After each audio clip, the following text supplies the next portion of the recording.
नमस्कार, मैं राहुल यादव और स्वागत आपका बुद्धा इंस्पायर्ड पर। सुप्रीम कोर्ट में कार्रवाई चल रही है, सुप्रीम कोर्ट में सुनवाई चल रही है लगातार।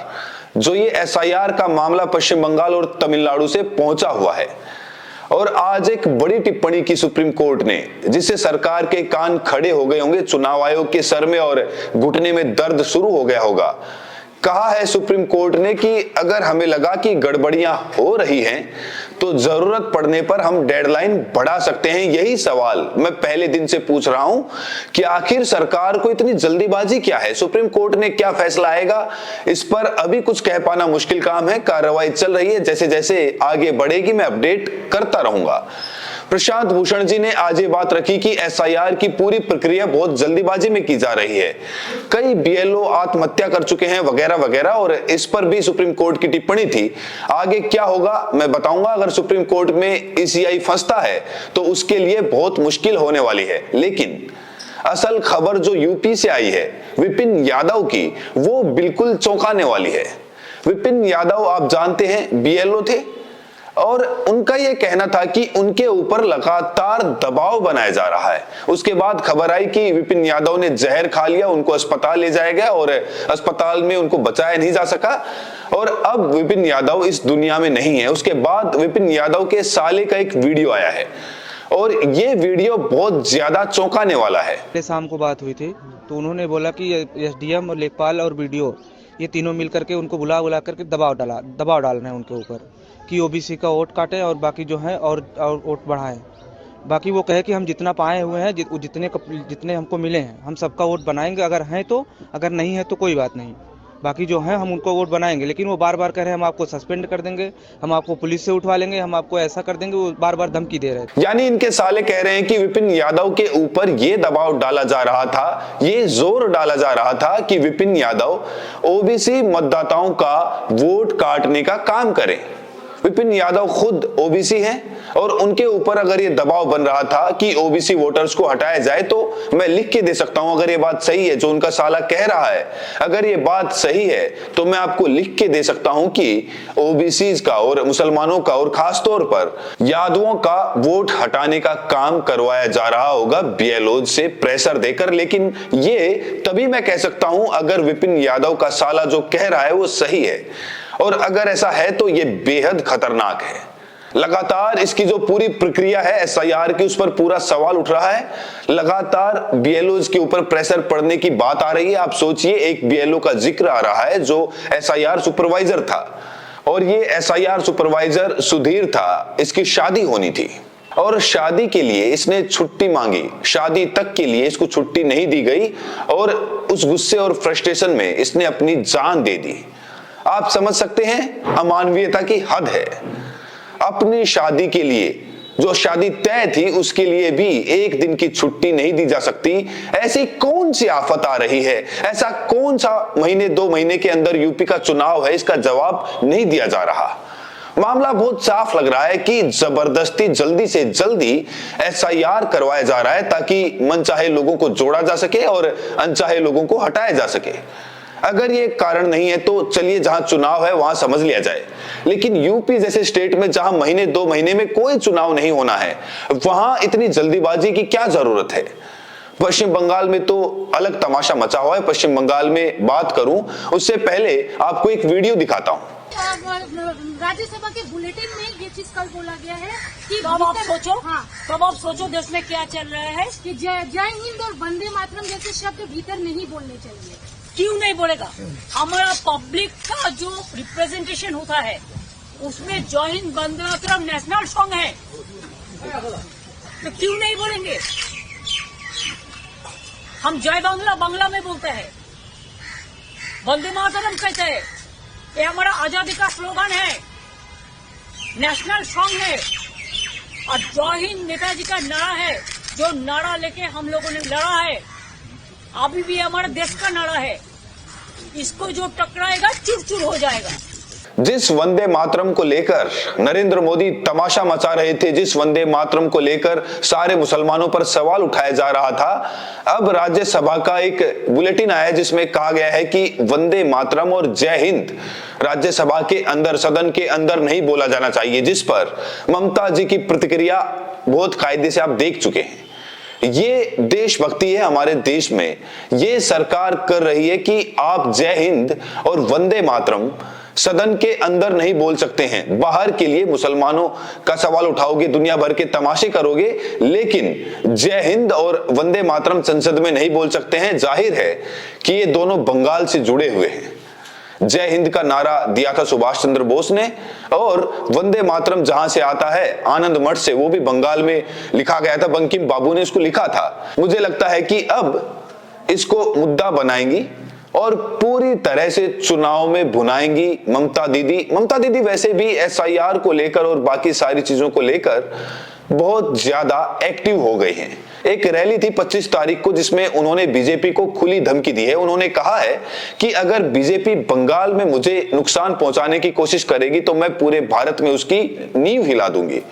बातें कहने में अच्छी हैं। ममता जी पूरे देश में चुनाव लड़ने की कोशिश कर चुके हैं। गोवा में चुनाव लड़ी थी और भी कई जगहों पर चुनाव लड़ी थी। कांग्रेस का नुकसान भले पहुंचा, लेकिन भारतीय जनता पार्टी का कोई नुकसान ममता बनर्जी नहीं कर पाई। ममता बनर्जी पर खास तौर से इसलिए बात कर रहा हूं क्योंकि एक जमाने में बंगाल में बीजेपी का वही हाल था जो केरला में था।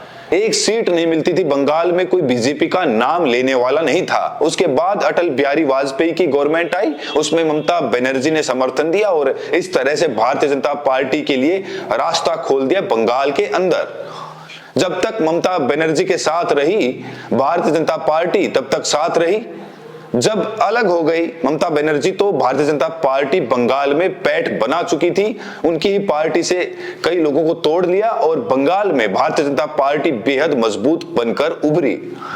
ममता बनर्जी के लिए भारतीय जनता पार्टी एक अच्छा दुश्मन है क्योंकि ध्रुवीकरण हो जाता है हिंदू मुस्लिम और सेक्युलर वोट का, जिसमें ममता बनर्जी को भी अच्छा खासा फायदा मिलता है। नुकसान ये हुआ कि कांग्रेस और कम्युनिस्ट पार्टी वहां पर खत्म हो गई और ममता बनर्जी यही चाहती थी कि कांग्रेस और कम्युनिस्ट वहां पर खत्म हो जाए। इसीलिए वो कांग्रेस के साथ गठबंधन करने से बचती हैं, इसीलिए कांग्रेस पर लगातार हमलावर रहती हैं। इसीलिए कांग्रेस के बहुत सारे नेताओं को उन्होंने अपनी पार्टी में शामिल कर लिया और जो किया वो सब आप जानते हैं। अब हालत ये हुई है कि पिछले चुनाव में भारतीय जनता पार्टी दूसरे नंबर की पार्टी बनकर उभर गई और इस बार केंद्र सरकार के सहारे SIR वगैरह का जो सारा खेल खेलना चाहती है कि बंगाल में उसकी सरकार बन जाए।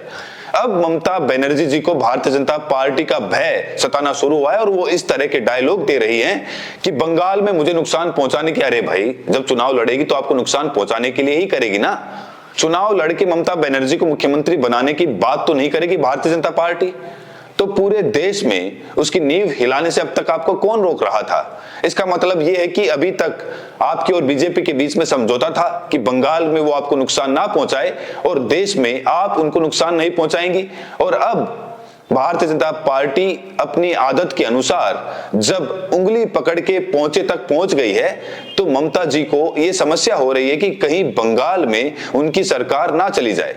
अब वो ECI को यानी इलेक्शन कमीशन ऑफ इंडिया को पक्षपाती कह रही हैं और बीजेपी कमीशन कह रही हैं। वो कह रही हैं कि चुनाव आयोग अब निष्पक्ष संस्था नहीं रहा, बीजेपी के निर्देशों पर काम कर रहा है। ये पहली बार तो हुआ नहीं है, ये तो लगातार हो रहा है। 2024 के लोकसभा इलेक्शन के बाद हम सब ने सवाल उठाया, महाराष्ट्र में जिस तरह का रिजल्ट आया किसी को उम्मीद नहीं थी। सबने सवाल उठाया कि महाराष्ट्र में ऐसा लगता है कुछ गड़बड़ी की गई है, लेकिन ममता जी चुप रही। ममता जी महाराष्ट्र में चुप रही, ममता जी बिहार में चुप रही, ममता जी हरियाणा में चुप रही। अब जब बंगाल में मामला पहुंचा है तब ममता जी को परेशानी हो रही है। दरअसल भारतीय जनता पार्टी में विपक्ष का यही फायदा उठाया है। विपक्ष में जो फूट है, एक दूसरे को हराने का जो मामला है, विपक्ष में जो बहुत सारे ऐसे नेता हैं जिनको लगता है कि भारतीय जनता पार्टी हमारे लिए खतरा नहीं है, पहले कांग्रेस को निपटा लें, पहले इनको निपटा लें, पहले उनको निपटा लें, इसी का फायदा उठाकर एक एक करके भारतीय जनता पार्टी पूरे देश में फैलती चली गई है और अब उसकी निगाह बंगाल पे है। हालांकि ममता दी ने जो सवाल उठाए हैं वो बुरे नहीं है, सवाल सही है। उन्होंने कहा कि पहले SIR का प्रोसेस 2-3 साल में होता था, लेकिन अब इसे सिर्फ 2 महीने में करने का दबाव बनाया जा रहा है। उन्होंने कहा कि ये इनह्यूमन है और अनप्लैंड है। बात सही कही, इनह्यूमन भी है। मैंने आपको दिखाया कि कम से कम 2 आत्महत्याओं के बारे में मैंने आपको डिटेल में बताया कि क्या हालत है, किस तरीके से प्रेशर बनाया गया। बंदे की शादी थी, शादी तक की छुट्टी नहीं दी गई। कहीं बंदे के ऊपर इतना प्रेशर बनाया गया कि उसने जहर खा लिया। तो ये सारा कुछ तो है, लेकिन विपक्ष इस मुद्दे पर एक साथ आने की जगह बंटा हुआ ज्यादा नजर आ रहा है। अगर एक साथ आकर इसका जबरदस्त विरोध किया जाता तो शायद कुछ असर पड़ता। अब तो सारा दारोमदार जो है वो सुप्रीम कोर्ट के ऊपर है। अगर सुप्रीम कोर्ट एसआईआर के प्रोसेस को और ज्यादा वक्त देने की बात करता है या कुछ और बात करता है तब तो कोई बात है, अदरवाइज एसआईआर जैसा नरेंद्र मोदी जैसा ज्ञानेश कुमार चाहते हैं वैसा ही होगा। ममता जी कितना भी शोर कर लें, कोई खास असर होने वाला नहीं। और एसआईआर के अंदर कैसे कैसे खेल हो रहे हैं। डबल इंजन की सरकार है मध्य प्रदेश में। वहां से आपको एक खबर बताता हूं। दतिया जिले की बात है। दतिया जिले में एसआईआर प्रक्रिया से जुड़ा हुआ एक आदेश निकला जिसमें बीएलओज का जो सहयोग करने वालों की सूची बनी, यानी कि ऐसे लोग जो बीएलओज को सहयोग करेंगे उसमें भारतीय जनता पार्टी और आरएसएस से सीधे जुड़े लोगों का नाम था। मतलब बीएलओ की हेल्प करने के लिए बीजेपी और आरएसएस के लोगों को नियुक्त कर दिया गया। आप सोचिए, वो बीएलओ की हेल्प करेंगे या फिर अपने मनचाहे नाम जुड़वाएंगे और अनचाहे नाम कटवाएंगे। ये समझना कोई मुश्किल काम नहीं है। बीएलओ सहायक की नियुक्ति के लिए जिला प्रशासन ने सभी विभागों से कर्मचारियों की सूची मांगी थी। इस पर विभागों ने कर्मचारियों की सूची जिला प्रशासन को भेजी, लेकिन इस सूची में भारतीय जनता पार्टी और आरएसएस से डायरेक्ट जुड़े हुए कुछ लोगों का नाम है। और जब ये नाम सामने आया तो कांग्रेस ने इस पर तीखी आपत्ति दर्ज की और कहा कि ये पूरे डेमोक्रेटिक प्रोसेस के साथ खिलवाड़ है। दतिया के जो जिला कांग्रेस कमेटी के अध्यक्ष हैं अशोक दानवीर, वो निर्वाचन आयोग, कलेक्टर, एसडीएम सबको शिकायत भेजी। और इसके बाद जीतू पटवारी जो प्रदेश अध्यक्ष, उन्होंने कहा कि चुनाव आयोग के बाद अब प्रशासन भी सत्ता और संगठन की पूरी कठपुतली की तरह नाचता हुआ नजर आ रहा है। सूची वायरल की गई, पूरे सोशल मीडिया पे सूची वायरल की गई, बहुत सारा तमाशा हुआ।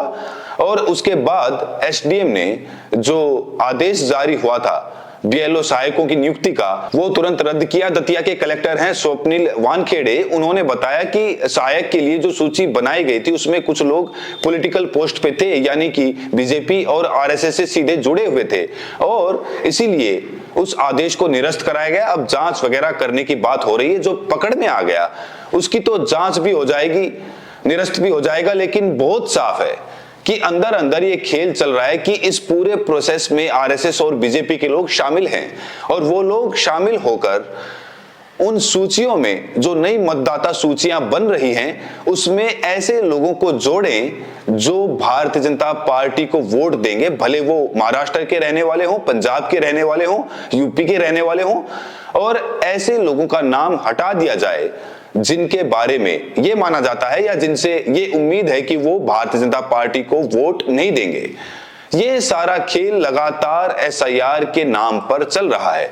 सवाल ये है कि ये खबरें क्या सुप्रीम कोर्ट के पास नहीं पहुंच रही है? जो खबरें हर जगह वायरल है, जो खबरें हर जगह अखबारों में छपी हैं, क्या सुप्रीम कोर्ट इसका सीधा संज्ञान नहीं लेगा?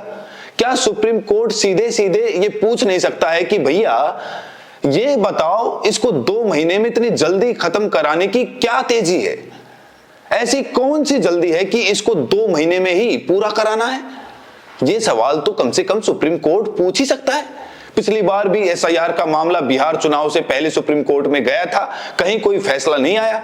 डेट पे डेट बढ़ती रही, तारीख पे तारीख पड़ती रही, सुनवाई पे सुनवाई होती रही और फाइनली कुल मिला जुलाकर अगर एक चीज देखें हुई तो ये हुआ कि चुनाव आयोग ने कहा कि आधार कार्ड को भी मान लीजिए पहचान के लिए और आधार कार्ड को वैलिड मान लिया गया। इससे ज्यादा कोई फैसला सुप्रीम कोर्ट से नहीं आया। गवाई साहब सुप्रीम कोर्ट के सीजीआई थे, अब सूर्यकांत साहब हैं, सीजीआई हो गए हैं। सवाल यह है कि देश के लोकतंत्र पर जब सीधे सीधे इतना बड़ा हमला दिखाई दे रहा है तो आखिर सुप्रीम कोर्ट क्यों चुप है?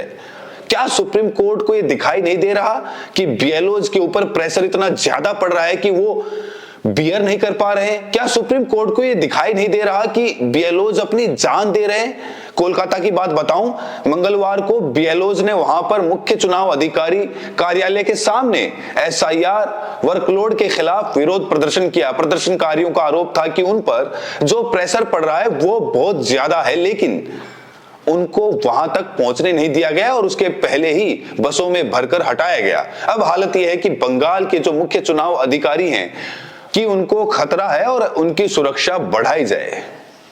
सवाल आप पर सुरक्षा बढ़ाने का नहीं है, बिल्कुल आप सुरक्षित रहने चाहिए, आपके ऊपर किसी तरह का कोई खतरा नहीं होना चाहिए। सवाल कुल मिलाजुलाकर यह है कि बीएलओ जो जान दे रहे हैं उसकी जिम्मेदारी किसकी है। और आप देखिए, इस पर ध्यान देने की जगह प्रशासन लगातार बीएलओज को सस्पेंड कर रहा है, कहीं उनकी तनख्वाह काटी जा रही है, कहीं नोटिस दिया जा रहा है। मैं तो यही कहूंगा कि भाई जान मत दो, अगर नहीं बर्दाश्त हो रहा है, लग रहा है कि एकदम काम नहीं कर पाओगे, बेहतर है नौकरी छोड़ दो। एक खबर आई भी थी, किसी महिला टीचर ने अपनी नौकरी छोड़ दी थी, वो बेहतर है। जिंदा रहोगे तो जिंदगी में कुछ कर पाओगे, जिंदगी दूसरा रास्ता दिखाएगी।